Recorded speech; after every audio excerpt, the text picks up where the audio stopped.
আজ ভোর রাতে ঝড়ে ব্যাপক ক্ষয়ক্ষতি হলো উত্তর দিনাজপুর জেলার চোপড়া ব্লকের ঘিরনেগাঁও গ্রাম পঞ্চায়েতের একাধিক গ্রাম। ঝড়ে ক্ষতিগ্রস্ত ঘরবাড়ি, উপড়ে পড়েছে একাধিক গাছ, ভেঙে পড়েছে বিদ্যুতের খুঁটি। এতে প্রায় লণ্ডভণ্ড হয়ে পড়েছে একাধিক গ্রাম। জানা গিয়েছে গতকাল রাতে আচমকা ব্যাপক ঝড় বৃষ্টি হয়, চলে ঝড়ের তাণ্ডব। এতে ঘিরনেগাঁও গ্রাম পঞ্চায়েতের আশ্রামগঞ্জ, জগথরা, লালবাজার, চাকলাগঞ্জ, গোড়ায়ত বস্তি সহ একাধিক গ্রামে ব্যাপক ক্ষয়ক্ষতি হয়েছে। ঝড়ের খবর পেয়ে স্থানীয় গ্রাম পঞ্চায়েতের উপপ্রধান সকিমুল ইসলাম সহ একাধিক তৃণমূলের প্রতিনিধি ক্ষতিগ্রস্ত গ্রামগুলি পরিদর্শন করে দেখছেন এবং ক্ষতিগ্রস্ত পরিবারের পাশে থাকার আশ্বাস উপপ্রধান সকিমুল ইসলামের।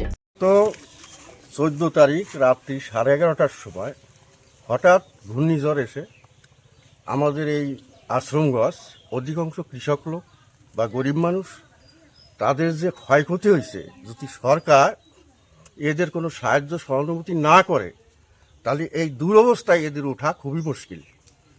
তাই আমি এই সংসদের মেম্বার হিসেবে বলছি যে যাতে সরকার আমাদের এই সংসদের দিক বা আমাদের এই আশ্রমগঞ্জের দিক একটু লক্ষ্য রাখেন, রাইখে এদের ঘরবাড়ি গাছগাছালি যা তছনছ হয়েছে এই ঘূর্ণিঝড়ে, এটা এদের এই ক্ষতিপূরণ এরা নিজেরা করতে পারবে না ঘর দরে উঠইতে।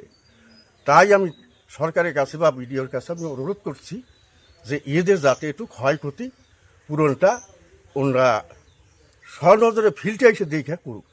আজকে তো সকাল থেকে আপনি এই গ্রামে ঘুরলেন, মানে কি কি ক্ষতি হয়েছে যদি একটু বলেন। অধিকাংশ গাছগাছালি, ঘর বাড়ি বা ফসলগুলো একেবারে শেষ হয়ে গেছে। বর্তমান যে পাট, মাকাই, তিল, এগুলো একেবারে শেষ হয়ে গেছে। তাই আমি এডিওর কাছে আমি অনুরোধ করছি ওনারা নিজেরা ফিল্ডে আইসে ইনকোয়ারি করিয়া আমাদের এই কৃষকের একটু ক্ষতিপূরণের সাহায্য তারা করুক।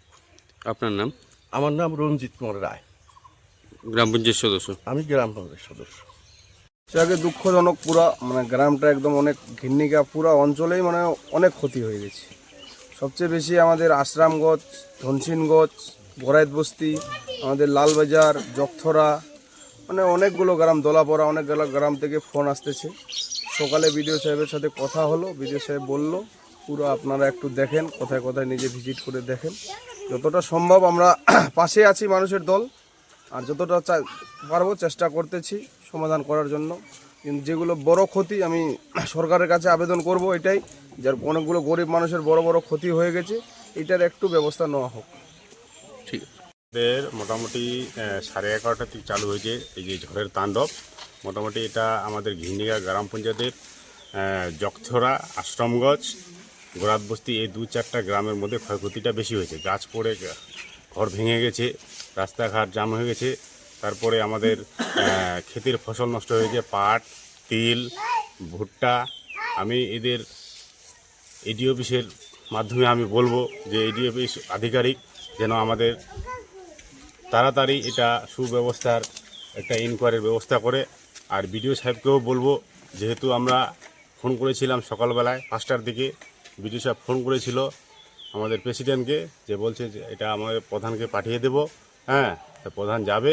তো আমরা সকাল থেকে ঘুরে বেড়াচ্ছি যে গ্রামে গঞ্জে কারো ঘর ভেঙে গেছে, কারো চাল উড়িয়ে গেছে গাছ পড়ে, কারো ঘর নষ্ট হয়ে গেছে, একবারে মানে তছনছ যাকে বলে।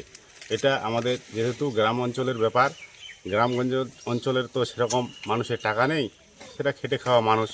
এটা যদি কিছু আমাদের বিডিও সাহেব, বিডিও থেকে কিছু সাহায্য পায় বা এডিও আধিকারিকের কাছে থেকে কিছু ফসলের সাহায্য পায়, এটা একটু উপকৃত হতে পারে। কত সংখ্যক মানুষের ঘর ভাঙছে? মোটামুটি ধরে নেন না, আমরা এখানটায় মোটামুটি 150 ঘর আছি। আমাদের জগথরা রোডে ওখানটায় আছে 50টা বাড়ি, গোড়াত বস্তিতে আছে মোটামুটি 100 থেকে 150 বাড়ি। কতটা ঘর ভাঙছে, কত লোকের? মোটামুটি ধরে না মোটামুটি 200-250। এ বিষয়ে কি আপনারা প্রশাসনের নজরে নিয়েছেন? হ্যাঁ, এই বিষয়ে আমরা বিডিও সাহেবকে ফোন করেছি, আমাদের প্রেসিডেন্ট ফোন করেছিল, আমার মোবাইল সুইচ অফ ছিল। হ্যাঁ, লাইন কি আছে? কারেন্ট তো নাই, লাইন নেই, লাইনের খুঁটিও ভেঙে গেছে, মানে বিভিন্ন দিক দিয়ে জর্জরিত নষ্ট হয়েছে, ক্ষতি হয়েছে।